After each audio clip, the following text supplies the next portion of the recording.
من ذا الذي يقرض الله قرضا حسنا فيضاعفه له أضعافا كثيرة والله يقبض ويبسط وإليه ترجعون.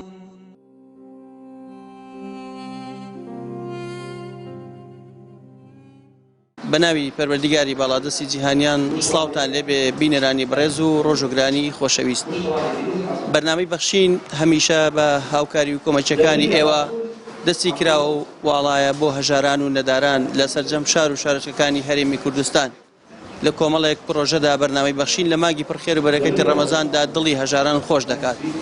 یەکێکش لە پرۆژەکانی ئەم ساڵی ڕەمەزانی بەرنامەی بەخشین بریتی بوو لە دابەشکردنی خۆراک بەسەر هەژاران و نەداراندا. ئەمڕۆ بەرنامەی بەخشین سەردانی قەزای خەباتی کردووە، لەوێ زیاد لە 100 خانەوادە خۆراکیان بەسەر دابەشەکرێت بۆ ئەوەی بەشێک لە مێنەتی و ناڕەحەتەکانیان کەم بگرێتەوە. ئومێد دەکەین بە هاوکارەکانی ئێوە بتوانین دڵی ئەم خانەوادانە خۆش بکەین. چەند ساتێک لەگەڵمانە.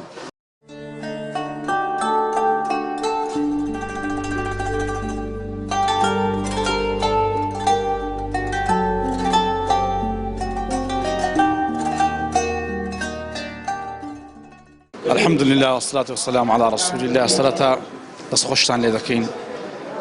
ئەو ساڵە شکر و هەموو ساڵەکانی دیکە بەرنامەی بەخشین توانی والحمد لله کۆمەک و هاوکاری بەسەر زیاتر لە 100 خانەوادەی سنوورەکە دابەش بکە. دەستخۆشتان لێ دەکەین. خۆی گەورە ئاجر و پاداشتە بەخێرتان بداتەوە. ئێمە زۆر دڵخۆشین بەوەی کە توانیمان ئەوڕۆ الحمد لله دەستگرۆیی نزیکەی 100 کەسێک بکەین. 100 کەسی فەقیر و هەژار و نەدار بەڕاستی. توانیمان ئەوڕۆ خەندە بخەینە سەر لێوی تۆراوی 100 کەسی فەقیر و هەژاری سنوورەکە. توانیمان ئەوڕۆ دڵی سەدان کەسی سنوورەکە والحمد لله خۆش بکەین لە ڕێگەی ئەو هاوکاری کە ساڵانە بەرنامەی بەخشین دەیهێنێ بۆ خەڵکی فەقیر و هەژاری ئەو سنوورە. پێغەمبەری خوا فەرمێ صلی الله عليه وسلم خەیرکم ئەنفعهم للناس. چاکترینتان لە ئێوە ئەی موسڵمانینە ئەو کەسانن کەوا سود و قەڵانتان بۆ خەڵکی هەیە. وأحب الأعمال إلى الله سبحانه وتعالى سرور تدخله على مسلم. وساكتين وخوشويسترين كار كردوش لا إخوة سبحانه وتعالى أو إنسان ضلي مسلمان خوش بكا. فإنسان تشيلوا جورتها تشيلوا خوشتها بتواني براسي ضلي مسلمان خوش بكا. تشيلوا جورتها إنسان بتواني خندا بخاطر سر ليوي توراوي مسلمانان بس خوشتان لذكين بهواي سركوتن خواهي جورا أجر بداش أو نجدة توكوا کۆمەک و هاوکارەکانی خۆیان دەخەنە دەستی پاچی بەرنامەی بەخشین و ئەوانەیش والحمد لله بۆ پەڕی ئەمانەتەوە دەیگەێنن بە خەڵکی فەقیر و هەژاری ئەو هەرێمە والحمد لله.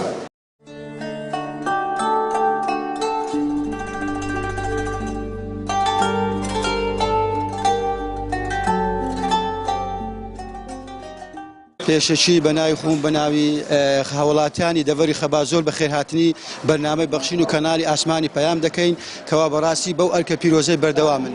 بەڕاستی بەرنامەی بەخشین و کەنالی ئاسمانی پەیام ئەو کارێک پێ هەڵدەستی ئەجر و پاداشتی زۆر کەوت لەلایەن خودای گەورە و ئەو کارێک کە ئێستا ئەوان دەکەن جێگای خۆ لەناو هەموو ناوچەکانی کوردستان و ئێمەش وەکو هاوڵاتی دەڤەری خەبات بەڕاستی ئەو هەژارە و ئەو خەڵکانێک کە لێرە هەنە بەڕاستی سوودمەند بوونا و ئەو کەسانێک کە بێنەوانە کە زۆر کەسەیە بێدایکە بێباو کە بەڕاستی دنیا خۆش کرایەوە. لۆی بەڕاستی ئێمە زۆر سوپاسی ئێوەی دەکەین و ئەو قەیرانە ئابووری کە ئێستا کە سەرتاسەری کوردستانی داژی کردووە بەڕاستی خەڵک زۆر غەمبار و زۆر دڵی ناخۆشە. بۆیە کە ئەو بەشە خۆراکە ئێستا ئەو خەڵکە وەردەگری بەڕاستی دڵی کەمێک یان لەو مەعاناتەی لەو ناخۆشی دڵی خۆش دەبتەوە. بۆیە داواکان لە خودای گەورە کە ئێوە سەرکەوتوو بوون و داواکارین کە خەڵکیش بەڕاستی بزانی کۆمەڵە کەسانی لە کوردستان هەنا بە هانای لێقەوماوان دەچن و هاوکاریان بکەن کە ئەوەی بە مادی هەیە بە تایبەتی ئەوانەی خودای گەورە پێی داون پشگیری ئەو بەرنامەیە بکەن بۆ ئەوەی ئەو بەرنامەیە بەردەوام بی و خودای گەورە پاداشامدا و زۆر بەخێر بێن. بەخشین خەڵکانێک هەن بە خەمی خەڵکی هەژار و نەدار و نەخۆشن. ئەو کەسە هەژار و نەدارانە بەسەرکەنەوە لە دەرگای ماڵەکانیان بدەن، خۆشی بینە ماڵیان، بزە و خەندە بینە سەرێوەکانیان، فرمێشی چاویان بستڕنەوە. پێغەمبەری خوا دەفەرمێت دا و مەڕضاکم بالصەدەقە نەخۆشیەکانتان تەداوی بکەن بە بەخشین. پێغەمبەر صلی الله علیه و سلم هەرێکێک کە لێ بقەوما بایە دەستی برایەکی دەکرد دەیگوت فەرمووی وەرە یارمەتی بدە. پێغەمبەری خوا صلی الله علیه و سلم بۆمان پێدەفەرمێ ئەو کەسی ماڵی خەڵکی ئاوادان دەکاتەوە دڵی فەقیر و هەژارەکان خۆش دەکات رب العالمین لە قیامەتدا دڵی خۆش دەکات. کەواتە ئێوەش ببەخشن. بزانم پێغەمبەر صلی الله علیه و سلم دەفەرمێ اتقوا النار ولو بشق تمرة. خۆتانی پێ لە ئاگر پارێزن ئەگەر قەسبێکتەوە بیکە دوو کرد کەرتێکی ببەخشەوە بدە فەقیرێک و هەژارێک کەرتەکەی تر بۆ خۆت و ماڵ و مدارت هەتا خواگر لە ئاگر بتپارێزی. کەواتە بەخشینی یەک لێتە قەسب ئەتوو لە ئاگر دەپارێزی. دەوڵەمەندان قەت مەترسێن پارەتان کەم بیتەوە. فەرمی خواگر ئەنفیق منفیق عەلەیک تۆ ببەخشە ئەمنیش پێت دەبەخشمەوە. ماڵە هەژارەکان ئاوادان بکەنەوە فرمێسکەکانیان ئی منداڵە بێ باوکەکان ئی منداڵە بێ سوکنەکان ئی دایکە دەرجەرگ سوتاوەکان.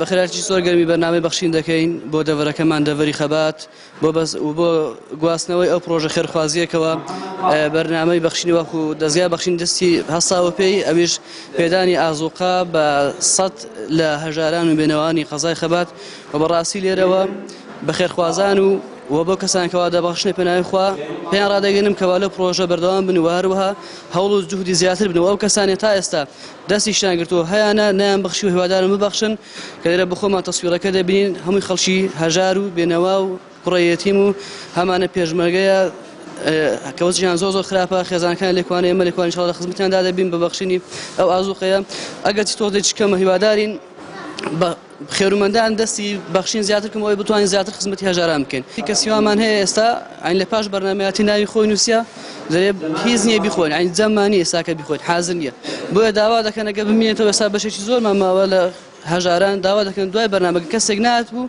ئەو کاتونێماوە بدێن بێوان لەبەرەوە بەڕاستی وەزعی دارایی خراپە بەگشتی خەڵکی وەزعیان زۆر خراپ پێوادارین تۆزێک لە خەمەکان یەکەم کاتەوە بەخشینێ. بەخشین خێرخوازانی خۆشەویست لە ڕێگەی ئەم ژمارە تەلەفۆنانەوە دەتوانن پەیوەندیمان پێوە بکەن و ببەخشن تا بەخشین بەردەوام بێ. بەخشین 0770 961 13 0770 961 35 0750 723 25 55. خير عمل اشتيارة بالرحمة لدايك وبابي أخوة مالو من دالي أنستركا عالمي أم بستر كدوا فقد بجاري أم بستر كدوا أخوة خير عمل اشتيارة رحمة لدايك وبابي أمي أخوة أمانتي أخوة بين رحمة لدايك وبابي. ئێستا ئەم قێران هەیە تا چەند ئەم خۆراکەی سوودی هەیە بۆ قەل استیفادە هەیە ڕەحمە لە دایک و بابیان خوا خێریان منشتی خواستریان بکە ئامانەتێ خوای بنیشەلا خوا خێریان منشارەوی ڕەحمە لە دایک و بابیان.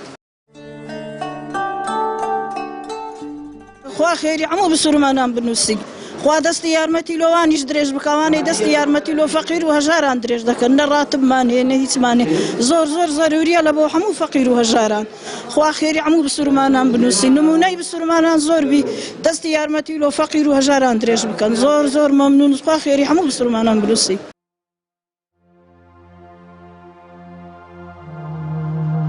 کە لە نێو گیرفانەکاندایە ئەوەی لە نێو مشتایە پێشکەش بێ باو تۆ بڕوانە نیگای حەسرەتاوی ئەم مناڵە هەژارانە نیگای پڕ لە بەراعەتی ئەم چاوقەتی سماوانە بە فرمێسک چۆن بۆ ئاسۆکانە ڕوانن چۆن نیگای پڕ لە ماتەمی ئەندێ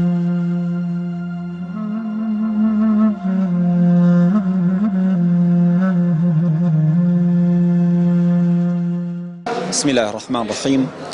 ئێمەوەکو نووسینگەی بەرنامەی بەخشین لە قەزای خەبات کە قەزایەکی بەرفراوانە و خەڵکێکی زۆری لێدا دەنیشی ساڵانە بەرنامەی خۆمان هەیە پێشکەشی دەکەین لە کۆمەک و یارمەتیدانی خەڵکی هەژار و نەدار و بێنەوە و خەڵکی نەخۆش و هەموو چین و توێژەکان کە پێویستیان بە یارمەتیە و ئەو ساڵش وەکو ساڵانی ڕابردوو توانیمان لە ڕێی بەرنامەی بەخشینەوە کۆمەچی و یارمەتی خۆراک دابەشکردن بەسەر 100 ماڵی مستحق و هەژار و نەداردا بکەین ئەوەش بەڕاستی لە کاتێکدایە کە خەڵک لە قەیرانی دارایی و لە بێ ئەرزاقی و بێ وەزعیەکی خراپدایە ئەوەش بەڕاستی وەکو جێی دڵخۆشیەک و زۆر سوپاسی بەرنامەی بەخشین دەکەین ستافەکەی کە هەموو ساڵێک توانیتیان یارمەتی ئێمە بدەین کە بتوانین یارمەتی هەژاران بدەین و خاڵەشکی زۆر گرینگەیە لە هەمووانیش گرنگترە کە جێی سوپاس و دەستخۆشیمان لۆ کەسانی دەستڕۆیشت و دەوڵەمەند و کەسانێک کە خوای پەروەردگار پێیانیدایە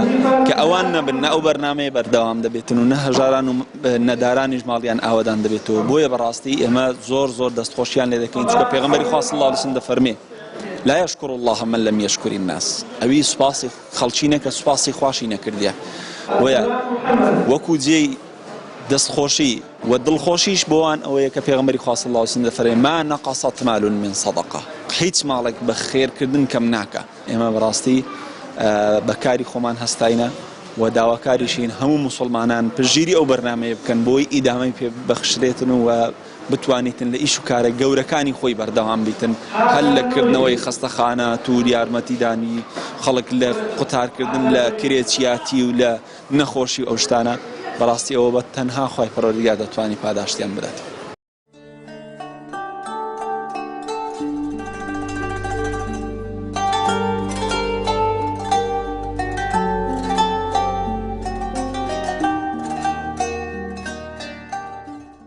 خێرخوازان و بینەرانی بەڕێز ئەمڕۆژ بەرنامی بەخشین توانی دڵی سەد خانەوادەی هەژار و نەدار لە قەزای خەبات خۆش بکات بە دابەشکردنی هاوکاری و خۆراک بەسەریاندا بۆ ئەوەی بەشێک لە مێنێتی و ناڕەحەتی و ناخۆشیەکانی ژیانیان کەم بکەینەوە ئێمە لە بەرنامەی بەخشینەوە بەردەوامین شار بە شار و دێ بەدێ بۆ ئەوەی دڵی ماڵێکی هەژاری نەداری بێباو خۆش بکەین لە هەرێمی کوردستان تا ئێوە ببەخشن دڵنیابن ئێمەش ماندوو نابین هاوکاری و کۆمەچەکانتان بە ئەمانەتەوە گەینە دەستی هەژاران و نەداران لە سەرجەم شار و شارچکەکانی هەرێمی کوردستان تا بەرنامەیەکتر پێتان شاد دەبینە بەخوای پەروەردگارتان ئەسپێرین. وەسەلامو عەلەیکوم وەڕەحمەتوڵڵاهی وەبەڕەکاتوه.